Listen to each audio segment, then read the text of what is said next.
What's going on, guys? Welcome to Rabbit's Used Cars. You got eyeballs in your head. You know what I got behind me right here. It's the C8 Corvette. Every magazine, every online source, everybody's been talking about these cars literally since they started the unveiling of them, and they had the cars with the wraps riding around and the orders and all this. So this car actually got ordered in December. It was supposed to spit out around the end of March, but because of that damn pandemic, this bad boy sat on the line for the whole shutdown during the COVID-19 stuff, which is now flaring up again. But thank God we got the car in between. It is here in Elkhart Lake Blue Metallic with its natural leather interior, shining absolutely beautiful. And I want to give a big shout out to my friends at avalonking for helping us keep this pretty Corvette shined up, and got the old detail doctor himself in the house, got a hold of my new Silverado, and got a hold of the new Vet. Got them all cleaned up, polished up, and of course, coated with avalonking ceramic coatings. I absolutely love it. We've had a lot of good luck with this stuff. You know, I know a lot of YouTube guys use it, but I'll be honest with you, I've used a lot of ceramic coatings, and I've had a lot of ceramic coatings put on in my life. This stuff right here, ease of use, really, I'll be honest with you, it's a great one for your do-it-yourselfer guys or even the professionals too. And my detail guy really likes it also, so keep that one in mind next time you want to get a ceramic coating. But back to this C8 Corvette.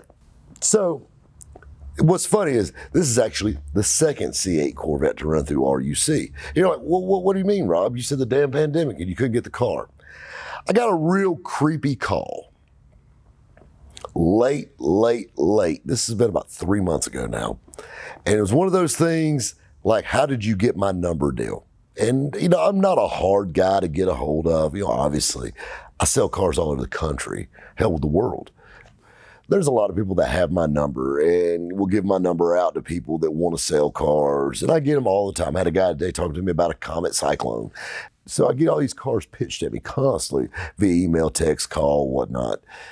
You know, hell, I've had people send me letters in the mail with pictures of cars. But I had a guy call me. It was actually late one night a few months back, and it says, "Hey, I have a problem rabbit." And I said, "Oh, well, what's your problem, bud?" It's like I said, it's about 10 o'clock at night. Hell, I was sitting on the couch, and he goes, "Well, I've got an allocation for a black on black C8 Corvette," and he started running off some of the options he had. It was fairly a base car, mid-60s. He said, "I took museum delivery for it, and the car will be ready this week. The only problem is I don't have the money to close the deal." He had the credit, he just doesn't have the money to pay for it. Something kind of came up and he needed to move his allocation. So he first came off with this crazy price, said, "I think it'll bring $90,000. And I said, "You've lost your damn mind right off the bat." I said, "If you want to get bought out of your car, I will buy you out of your allocation." And I said, literally, I can make one phone call in the morning and make that go away for you, and I will totally take care of it. But if you think you're going to make $30,000 off of me, you've lost your damn mind. And I said, "You came to me. I'm not asking for the car. I've got another one coming in. I could really care less. I'm not even really big on new cars, and we'll get to that here in just a little bit." So we got to him hawing back and forth. He said, "Well, I think I'm going to shop around." I said, "Hey, knock yourself out." So he calls me back 2 days later, and he goes, "Hey, does that offer still stand?" So I made a few phone calls, bought it out. I'll be honest with you, I sold the car in 15 minutes and made 10 grand off of it. I'm not real big on taking people's heads off on allocations and things like that. You got to have a little bit of a moral code in life. And, you know, that's a very bottom feeder thing to do, buying allocations up and just, you know, I understand I'm all about making a dollar or making a few dollars. But retiring off of one car is really not a cool thing. You know, right now they're still red hot. You can't get a 2020 Corvette anywhere. No dealerships have them. They're all accounted for. You can order a 2021, probably going to get it probably around December. Right now, if you want to get a 2020, you're going to have to buy one on the used market. And this one right here, like I said, this one right here is waiting to go to this new owner as we speak. He's all excited. Went ahead and had it detailed and ceramic coated up for him. But that being said, I've been asked a million times, "Rob, what do you think about the C8 Corvette?" Honestly. Now keep in mind, From the age of 21, when I had my first Corvette, to now almost 41. So in 20 years, I have probably owned 80 to 100 Corvettes, give or take. You know, whether it be flips or personal cars or whatnot. I love Corvettes because all Corvettes have similar characteristics all through the generations. You know, your C1s were very primitive cars. A C1 Corvette is literally a glorified 53 Chevrolet. They call them straight axle cars because they had a straight axle rear end on them. You know, of course, then you go into the C2s. The C2s are, you know, the mid-year vets, 63 through 67. That's when the Corvette actually became a true sports car with independent rear suspension, updated front suspension, you know, yada, yada, bigger displacement engines. That was a lot more driver's car. The C1 was absolutely gorgeous car, but a handling performing car, the C2 was twice the car. Well, they only had one problem with the C2. The C2 was a great selling car. In 1967, they sold more C2s than any other year, but that was also the last year for C2s. Well, why would you change a C2 Corvette if it's selling good? Well, GM came out with a new automatic transmission, and because of the way the transmission tunnel was made in a C2 Corvette, it wouldn't fit it, the Turbo 400. So in 1968, they went to the C3 body style, which is probably one of my favorites. Hands down, I love bumper cars, 68 through 72. I own a 68 convertible now. I bought it. That was my Christmas present to myself. Still got them looking at it right off camera. You know, I love those cars. Those cars share the same frame as the C2 Vet. Basically the same skeleton under the bottom, but with this new kind of Coke bottle style body on them. And, you know, those cars, to me, just had the curves and the look, and I love it. And of course, you know, those awesome hideaway headlights. C2 had them too.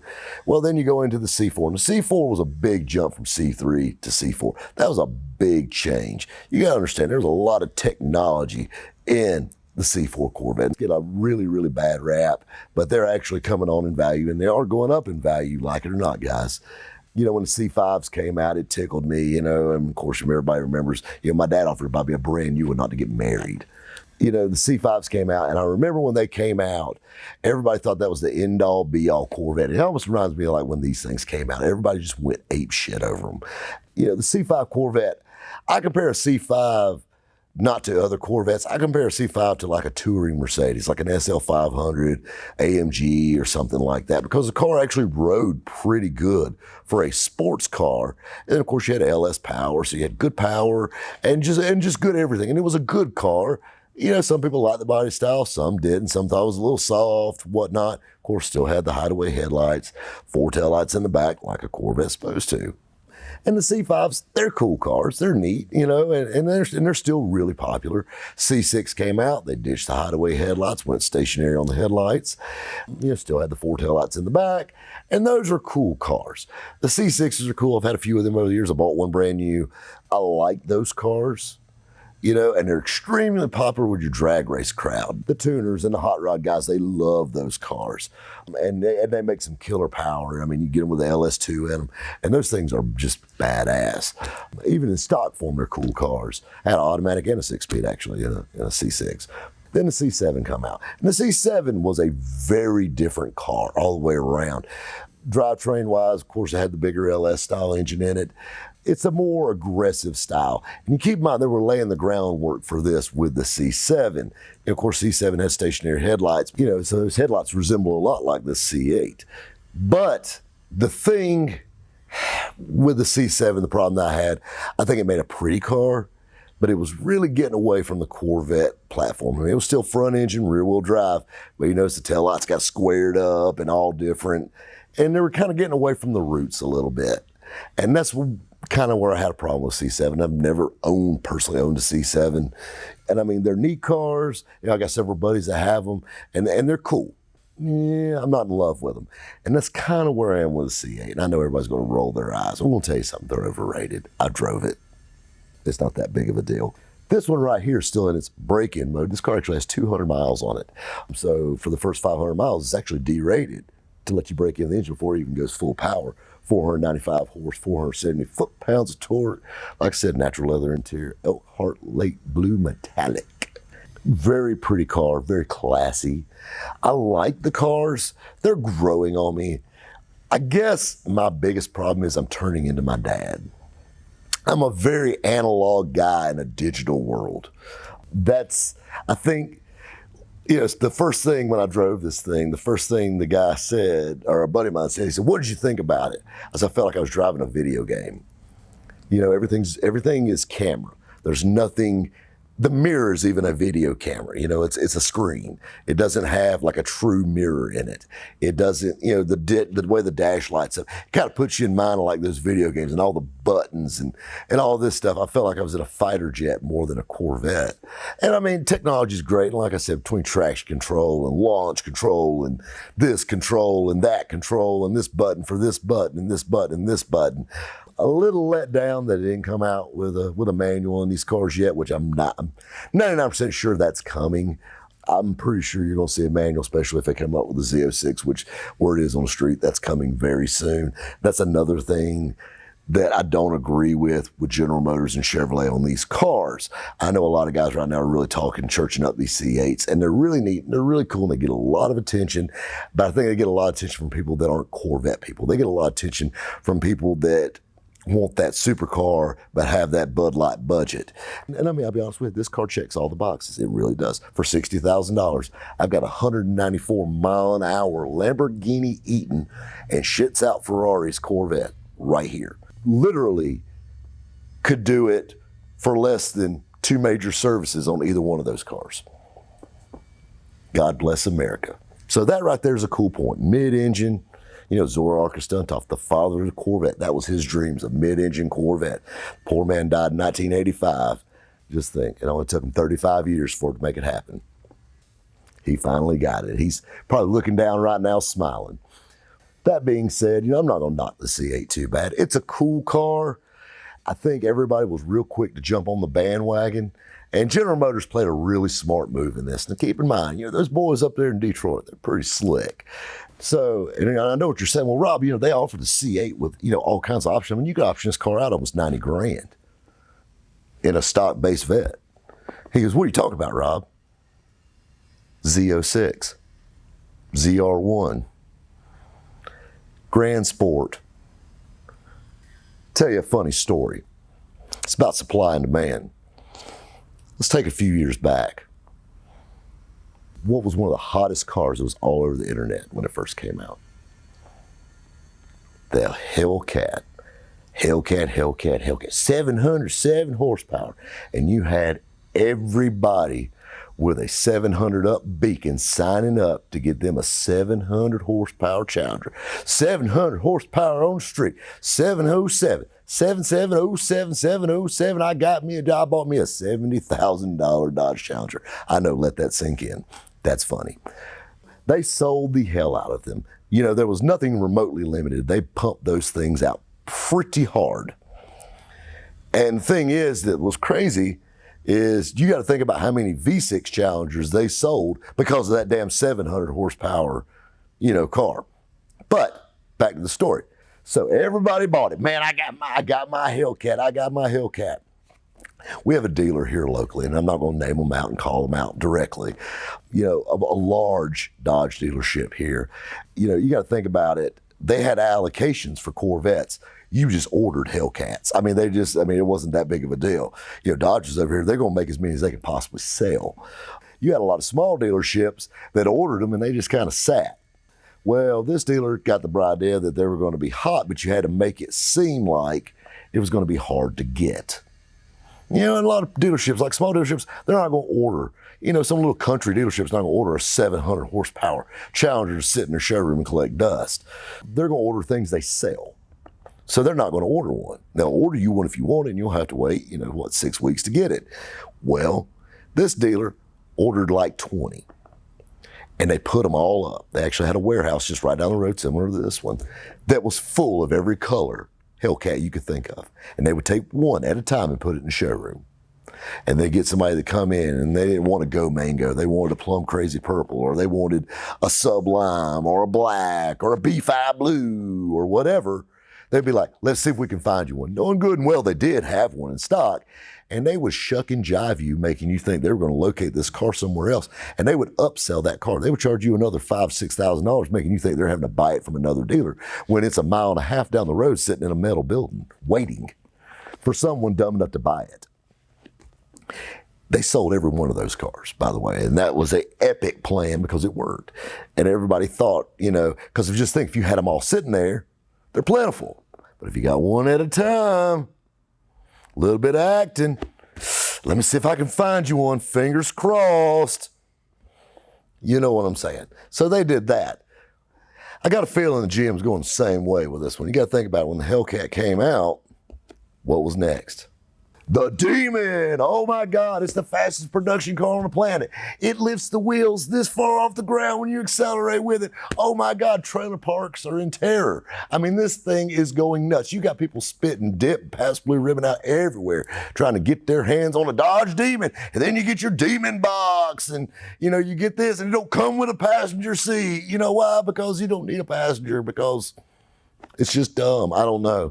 And it was so funny, the hype with those. And they were fairly limited, the Demons. They made a good many. But anyway, then they sold the Demons. And then, of course, that kind of blew over just a little bit. And I was actually had a buddy there at the unveiling of the Demon. And I mean, it's almost like the Undertaker taking the stage, the wrestler. And all this hype and, just shuck and jive. That's all this is. We're not selling steak. We're selling sizzle at this point. Building it up. They're making you think, oh, man, I got to get this. This is an 800 horsepower one. And then, what do you know? Fast forward not even 6 months, a year later, we got the Hellcat Red Eye. It's kind of like back in the day when we were kids. Remember G.I. Joes? Of course, they got the little crappy short ones, and they had the taller ones, and then they had the G.I. Joe with the Kung Fu grip that would come out, and they would play the commercials during Saturday morning cartoons. So you're watching it, and your little crappy G.I. Joe don't have Kung Fu grip, so you go to your mama, I need this one, and you go get it. These car companies are doing the same thing with grown men and women too. We actually have a lady here in town that drives a Hellcat every day. I got a feeling Corvette's doing the same thing. Everybody's bought these things up. These cars right now, there's dealerships selling these cars for $30,000 over what they cost new, just to say you got a 2020 Corvette. $30,000. There's a dealership not even 15 minutes from here that's sitting on two of them right now that is priced through the roof. Like literally, like scalping concert tickets. That's what they're doing with these cars. And I mean, hey, you can ask what you want. They own them. Well, I doubt they own them, but their floor plan does. But that being said, but this is the thing. Everybody's jumping on the bandwagon, especially the guys that are buying these second-hand Corvettes, because you got to think about it. Once it swaps hands, it's a used car. They're buying these Corvettes for this higher value. These cars are not going to keep that kind of value, because as soon as they come out with, the Z06 or the Corvette with the Kung Fu grip, that's going to be the new hot thing. So keep that in mind. Car companies love to play with your emotions. And, I promise you, if you've got money, there's always a way to get one. I assure you. They don't make these things for the fun of it, I promise you. They make it for the money. My true opinion of the C8 Corvette. The C8 Corvette's actually a great car. Like I said, 495 horsepower, which is extremely respectable, 470 foot-pounds of torque. It's a good running, driving car. They actually do hit the road good. A little aggravating getting in and out. There again, I'm a little tall, a little lanky. My biggest complaint is storage space. That and the tall console in it. I'm not a real big fan of that. Teach their own. Of course, there again, you got to have somewhere to put all these damn buttons in this thing. But it's storage in this thing. Literally, you got enough room for a briefcase and a case of beer, maybe, if you like them little Michelob Ultras and them little skinny cans. And you've got a little bit of storage in the back that's, you might get a duffel bag, maybe 2 duffel bags if they're small in there, and that's it. Think about it. Back in the day, even like a C4, you had the hatch so you could fill that thing up in the back. This right here, you're gonna be packing light no matter where you go. C8 Corvette, definitely a cool car. Definitely gonna give the supercar boys a run for their money. And I think it's really gonna wake up Italy a lot, because this right here is already breaking hearts. And if they come out with a Z06 version or ZR1, that's gonna be a game changer from way back. Guys, we got some really cool detail stuff on this thing right here from Avalonking and my buddy at No Limit Detail. We want to show you. Guys, take care. Stay safe out there. We'll catch you next time.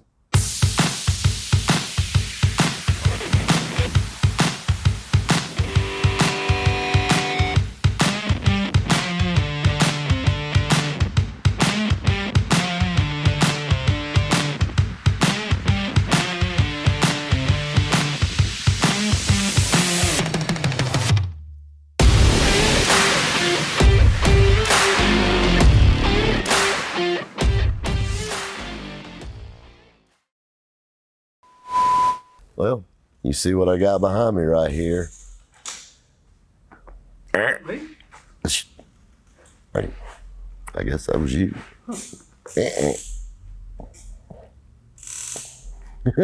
That was me.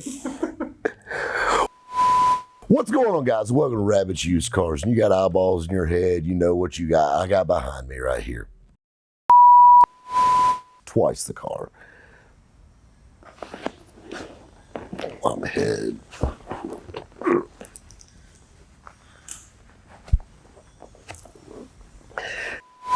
The C4 Corvettes get a the C4.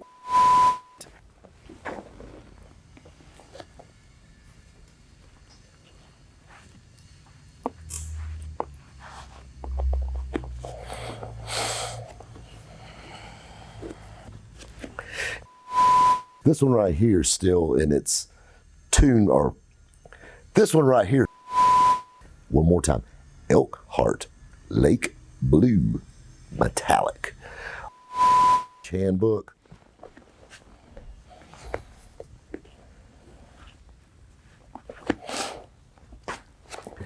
So, the Demon. Now we got an 800 horsepower Dodge Challenger. Oh my God, it's the fastest production car on the planet. It's this, it's that. You know, that's the new hot thing.